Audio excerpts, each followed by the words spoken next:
Topic number 3. Guardians of the Galaxy 3 will set up decades of new Marvel films. This is according to Collider. The new folks at Marvel Studios made a pretty big to-do about the fact that Avengers Infinity War and Avengers 4 will be the culmination of the vision they imagined for the MCU when they launched the game-changing shared universe nearly 10 years ago. And after those is when Guardians 3 is going to take place, which apparently said that it's going to set us up for the next couple decades. What the hell does that mean? Matt, you're the big Guardians fan. I am. I'm a huge Guardians. I'm a huge cosmic Marvel fan. It was what I gravitated towards as a younger person.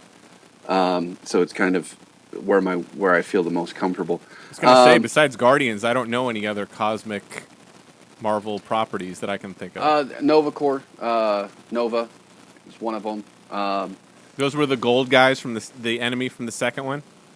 Yeah, that was Nova Corps, yeah. Now, Nova, or... why can't I think of it? I can't think of his name now.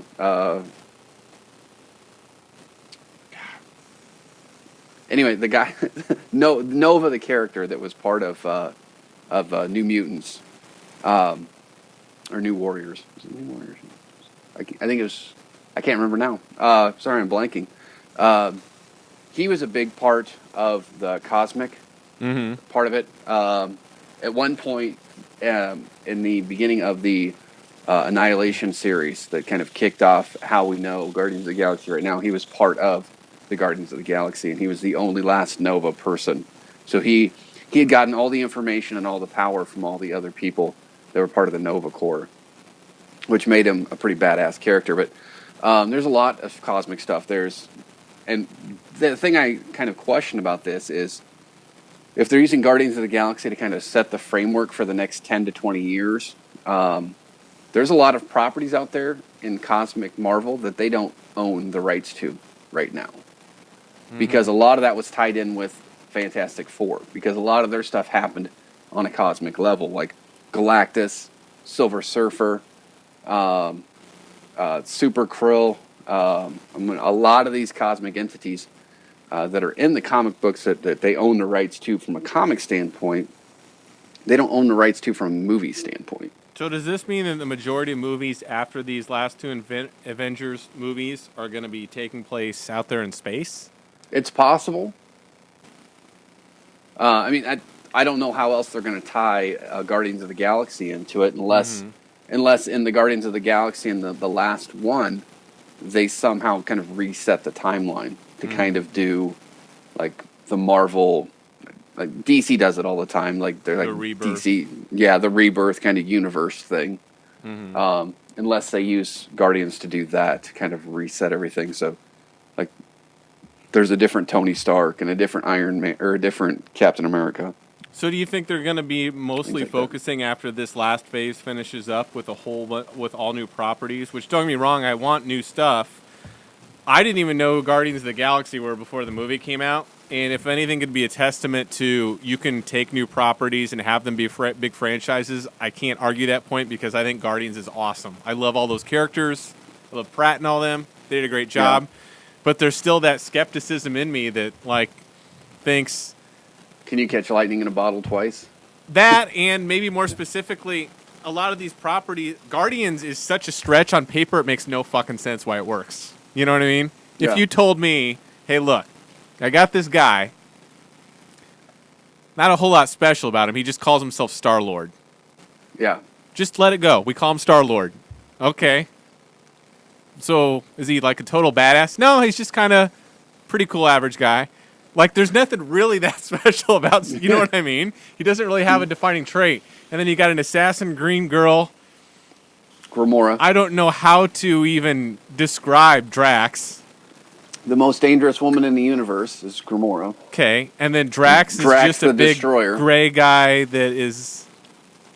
Yeah, well, his origin is changed in the movie, and it's changed in the Marvel universe. But you get my Initially, point here. He was an Earthling. Yeah, this stuff is... Yeah. Granted, now, I hear you. Like, when I heard that they were actually going to have a CGI rocket, because they really couldn't pull it off with anything other than CGI, I was kind of like, I don't know. I didn't know how Rocket was going to work out, but Rocket's done great. The relatability in the same thing with cosmic Groot. realm, I guess my argument is, can be a much more of a stretch than to say, watch Robert Downey Jr. as Iron Man, where you just love the Earth-based human character who went through very much so. PTSD. And this stuff out there is very not relatable, so you better have some really good ways of tying in an emotional... You get my point. I think it's going to be really hard. I agree 100%. Yeah. The reason that Guardians of the Galaxy resonates so much is because the character of Star-Lord, or Peter Quill, being from Earth and making all those references. I mean, the thing that made the first movie was that nostalgia. Kids love Rocket and Groot. Love Rocket and Groot. Groot was phenomenal. He was my favorite. When I came out of it watching the first time, Groot was my favorite character in the whole movie, in the first one anyway. No, the thing that made it so successful and what the director did, and why can't I think of his name? James Gunn. Yeah, the thing that James Gunn did is he made it so relatable to people because there was references to Full House. I mean, there was references to Footloose. There was references to all these things that we grew up with, and it brought Earth to them. You didn't have to see them there, but it brought that relatability. I think that works for definitely people like you and me, but I think for all the kids that don't know what the hell any of that stuff is, you know what I mean? Just the amount of success that they had with it, though. I mean, obviously, there's more people that related to it than you'd think. But that was the success and the blueprint of Guardians of the Galaxy, and continues to be. It is kind of interesting, like, what's going to happen when you start taking these properties that are outside of the standard Earth and all these other things and try to make them relatable to people and people will watch them. It is a good question. I mean, it's... what was that movie that just came out? Valeria? Oh, yeah. What was it? City of 1,000 Planets or something like that? Yeah, that bombed. Bombed like crazy.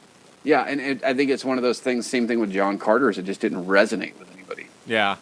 Nobody was, like, oh, well, let's just check this out and see what it's about. I remember watching John Carter and thinking, what the fuck is this? Yeah. It's about a movie of a human that jumps really high on Mars, and it's just called John Carter. Yeah. What the fuck, man? Who in a boardroom goes, you struck oil, run, go with it. That works. Yeah. Here's $180 million. Yeah. Spend it. If you need more, just let us know. But, no, I think that was one of those things where somebody fell in love with it, and this was their passion project, and they just dumped a bunch of money into it. But, no, but it's one of those things. It lacked relatability, like the Guardians of the Galaxy did. But, no, it'd be interesting. I mean, I would like to see what properties they're going to roll out because of the ownership agreements that they have with some of the properties. I was going to say Fantastic Four and... you're right. Those are things Fox. that they own. You're right. Yeah. Well, Fox doesn't technically own them, but they have the movie rights. They control the rights to them. Yeah. Yeah. When I'm curious, besides you know this stuff way better than I do. Besides Fantastic Four being the only one that pops into my head that I actually know what the hell that is, what other cosmic properties are there out there? And since they're probably way less known, I'm assuming the movie rights haven't exactly been fought over for this long. If we don't even know what the fuck they are, I would hope that Marvel would have them. No, the biggest hurdle that they're going to have to get over, though, is the big sell that they did with the Fantastic Four. Because they sold off, they didn't just sell the Fantastic Four. I mean, the reason Silver Surfer was in that second movie was because that's part of what they bought. They bought Silver Surfer, they bought Galactus. There's a character in Marvel that's come up over and over again called Super Skrull. Well, they have that, and they have the X-Men, right? Fox. Yeah, but it's a different agreement. That's a different sell or whatever. Maybe a different contract, but it's the same studio, right? Yeah. Yeah, they're making the movies. Fox is making both of them. Right. But it's a different contract. That's like the X-Men one is their mutant contract. So anything that's classified as a mutant, they can then take ownership of and use in their movies. So actually Marvel has kind of reacted to this by no longer referring to new superheroes as mutants, but as enhanced people, even in the comic books, so that they're not adding any more characters and things like that to the contract. So even from a comic book standpoint, they've started to reduce the amount of claims that Fox could make on a particular character. And the only one Sony owns is the Spider-Man property, right? Spider-Man, Venom, the things associated anything in with that Spider-Man. world. Which I guess comic book nerds could argue, well, that's okay, but Spider-Man, Venom, that kind of stuff.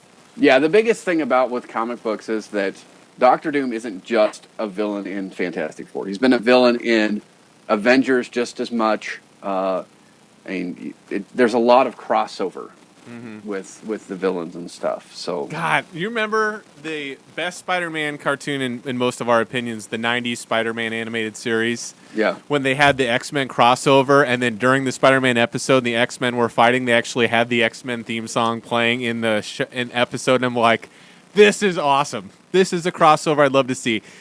I would love to see, and obviously they couldn't do it in the current incarnation, and Hugh Jackman already said he's done. But, God, I wonder if they found some way. He said he's done with the caveat that if Marvel wanted to use Wolverine, he would do it. He would reprise. Oh, wouldn't that be awesome? God, I want to see Wolverine in that universe so bad.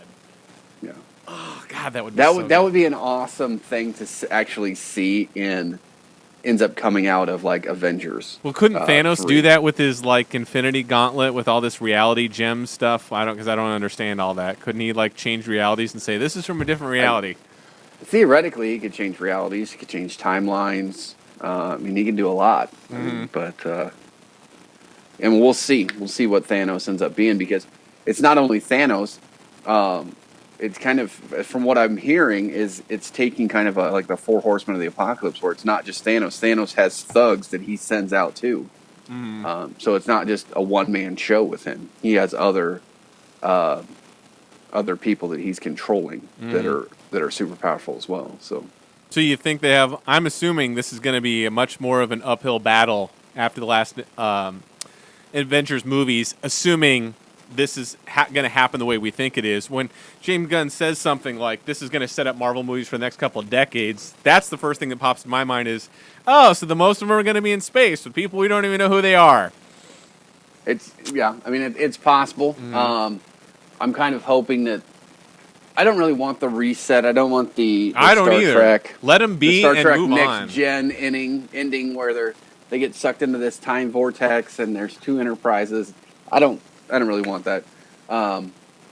Either give them more stories and let them play out the role for another 10 years if the actors are willing to play the role, or let them be and go do new stuff, and then in another 20 years, then restart. Yeah. Yeah, I can't disagree with that. It's just interesting for them to say that. We don't need a Batman and Spider-Man every fucking 3 years and to reboot it every 10. We really fucking don't. We don't need that. I know you want your money. We'll talk about that later. Oh, God. My God. Cool. Well, for those of you watching, let us know if this gets you excited, skeptical, scared. What do you want to see? I want to know what other people want to see. Yeah, that's a good point. I'm kind of tunnel visioned when it comes to my comic books and the things that I read and what I feel comfortable your talking tunnel vision about. is a lot broader than fucking mine, because besides the X-Men and the properties I've seen in the movies, I don't know jack shit. For those of you watching, tell us what cosmic or what stuff you'd like to see that we can then go check out on Wikipedia, then come back in the show and talk about it like we fucking know what this stuff is, because I'm going to be lying. Let us know what you think in the comments below.